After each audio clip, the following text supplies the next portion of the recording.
Hey guys, this is Marcus Creation, and today I want to make a character design analysis of Donquixote Doflamingo from One Piece.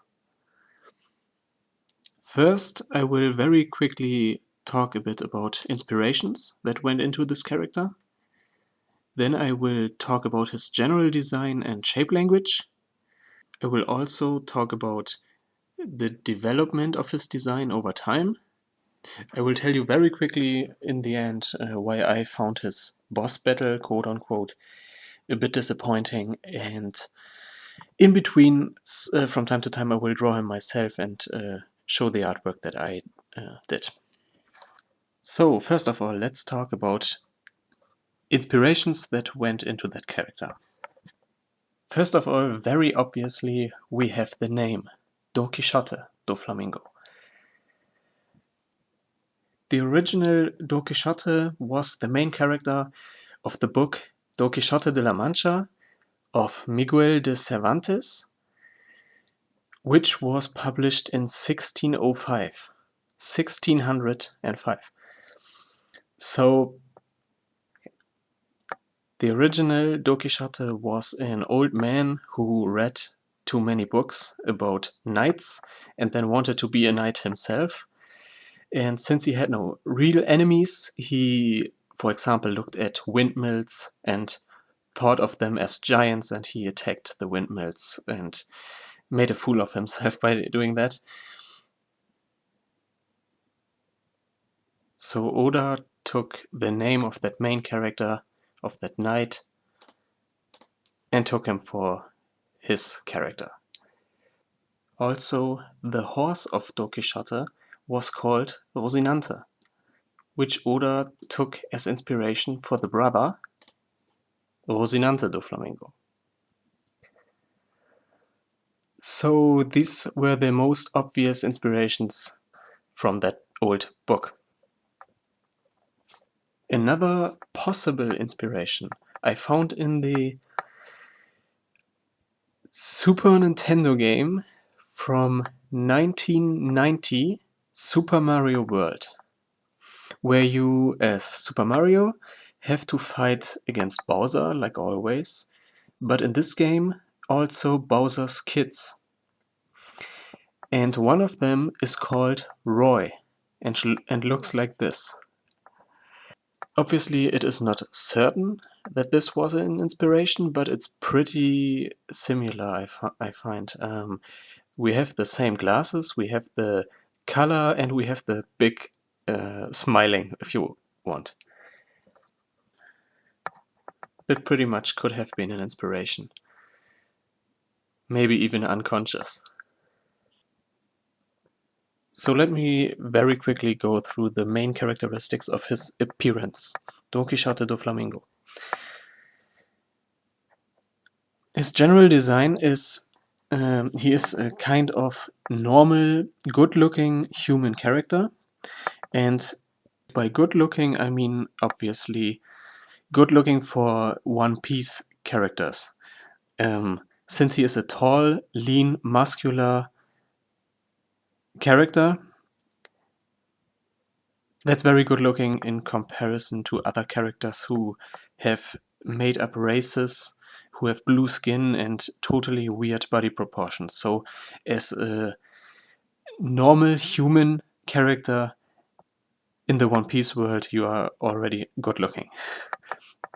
Even if Doflamingo has kind of normal body proportions of a normal human being, there were from time to time some scenes which indicate that he has to be a giant or something.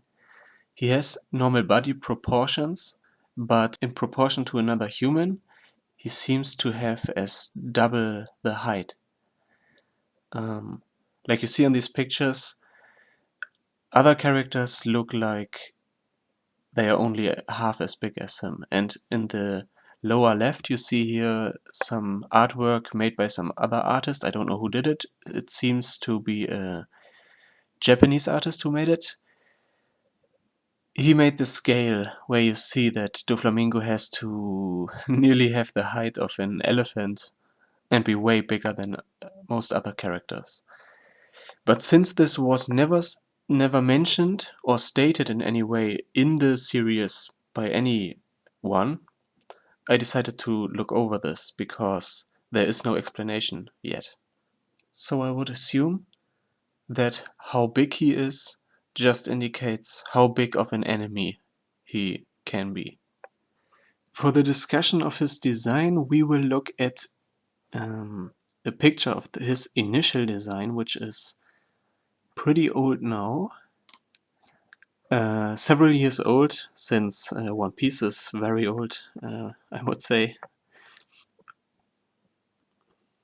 So yeah, Doflamingo was designed originally to be one of the 7 warlords. The most important fact initially was that all those 7 warlords were designed after a certain animal. So very obviously Doflamingo, his name already says it, flamingo, he is designed to reflect a flamingo kind of, which his initial design very much does. He wears his mantle, which is pink and totally reminds of the feathers of flamingos. Also, his legs are thin and kinked like at the real flamingos. And even the neck, which has kind of an S curve at real flamingos. It's not a real S curve in his character, but he is very hunched over so that his complete body kind of forms an S with this. Or if you would see him from the side, it would be like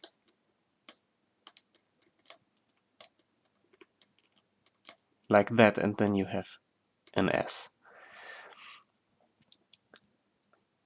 In the course of time, this character developed in regards to his design and appearance very much. Just because of the fact that the mangaka Eiichiro Oda drew this character over and over again over years, he became better and better at it, so that the Doflamingo in later arcs of the story became more and more refined. If you look here at the very oldest one, then some intermediate version from few years ago, and then the latest in the end. You can clearly see the development over time, how he got better and better. So the character became more refined and awesome looking, but also kind of lost some of the initial design ideas, like the posture like a flamingo. When you compare the old version on the left to the more recent version on the right, he still has some of this being hunched overness, thin legs like a flamingo, but it became less and less. The initial one was way more over-exaggerated to really reflect the posture of a flamingo. You can see very clearly how extreme his posture was in the first scene that he ever appeared. That was this one, where he walks also really weird to reflect this weird flamingo posture even more.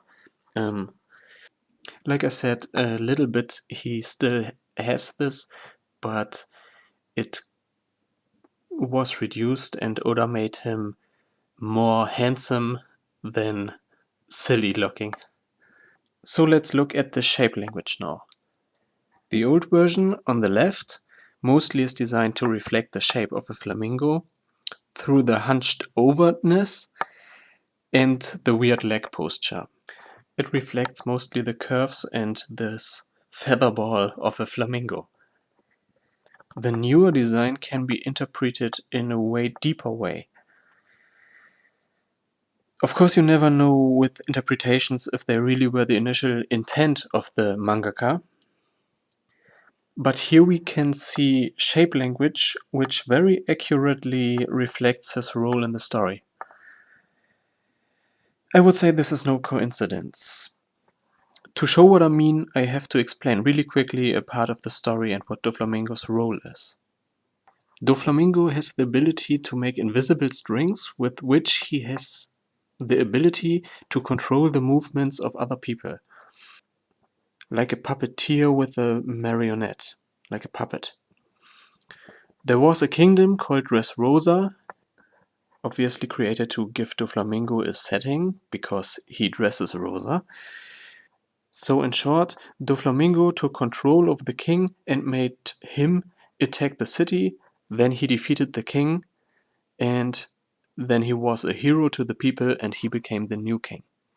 And here comes the second big element of his character into play, next to the animal motive of a flamingo. Doflamingo also takes on the role of a tricky manipulator, a puppeteer controlling what his puppet does while himself not being visible. That's why he is shown most of the time with weird hand gestures, like you see on the upper left and the lower right. After this brief explanation of his role in the story, we can now look at the shape language of his character design. If you look at his body, it's pretty much like a square.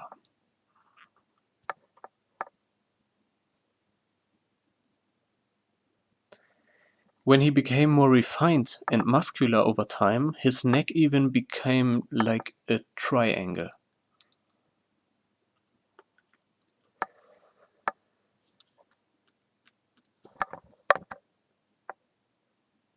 Also, his kind of edgy head has this receding hairline, which you could also interpret as kind of horns of a devil pretty easily. So we have a squared body, triangular neck, also kind of squared head, and then even these horns of a devil. The very stereotypical shape language pretty much shows you that he is blocky, hard, edgy, dangerous, devilish, not trustworthy at all. At the same time, he is wearing his flamingo mantle, which at the first glance just gives him the flamingo look to reflect his animal theme. But at the same time, it gives him a round shape.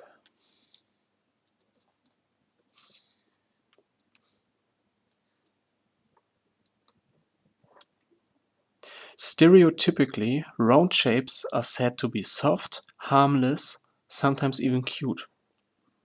So the dangerousness of Doflamingo is hidden and shall not be dismantled. Literally, in case of his mantle changing his shape language, as well as in the metaphorical sense, in case of the whole kingdom. The outer mantle disguises what's really going on. This is also emphasized by him wearing sunglasses all the time. Besides all this, flamingos in mythology are said that if appearing in your dreams, they indicate the fulfillment of your desires in the near future. Maybe this is the reason why Doflamingo has been chosen to, from time to time, appear as some kind of prophet or even philosopher, holding speeches about future developments, about what is good and evil, and about who is ruling the world. When giving his speeches, he always takes on the same gesture, even by coincidence when he lies in chains. His posture during his speeches almost reminds of a religious motive, which shows the big scope of his speeches. This was everything about his design and meaning of his design. Now I very quickly want to tell what I personally found a bit disappointing about his boss fight in the series. Over the course of several real-time years, Doflamingo appeared every once and again as a side character. And he always has been framed as this character who has this scary ability to take control over another character and make him fight his allies. Since you were seeing this over years again and again, there was this expectation build up that if Doflamingo would become the enemy of the main characters, that he would take control over one or some of them and make them fight each other. But when Doflamingo was the villain and it finally came to that fight, Oda all of a sudden completely dropped that puppeteer theme and instead made Doflamingo fight with physical attacks or with new made-up abilities like huge masses of strings attacking in a physical way, which I personally disliked very much because this whole puppeteer theme was made up that well and built up over years so well that it really was disappointing to see it being just dropped and not used. I think it violated the expectation of a viewer who saw how Doflamingo was framed in the past and always shown using his abilities to control other characters. So yeah, what I would have expected was something like that Doflamingo would take control over one of the stronger characters of the main characters and make the other ones fight him or something like that. Like Luffy fighting against Lauren or Zoro or maybe Sanji or something like that. Or maybe the whole crew having to fight Luffy, which would have been very interesting. But that didn't happen, so I found it a bit disappointing. All in all, still, Doflamingo was a very awesome character, very well made up. A lot of meanings behind everything. Nowadays, he lies in chains, he has been beaten. But it is sad, when you see a flamingo from the distance at the water, and he is cleaning his feathers, from the very distant it looks like flames. And this is why they may be the birds which gave birth to the myth of the phoenix, the bird that burns to ashes and then arises again with new life. So maybe we will see that Doflamingo arises once again in the future. Like a phoenix, probably would be pretty exciting. That's everything I wanted to talk about today. I hope you liked it. I hope you learned something. If you liked it, like this video. If you didn't like it, dislike it. Tell me your opinion, what you agree with or didn't agree with. In case you want to see more artwork of mine, go to marcuscreation.com. I will put a link into the description. Also, I will put other links into the description.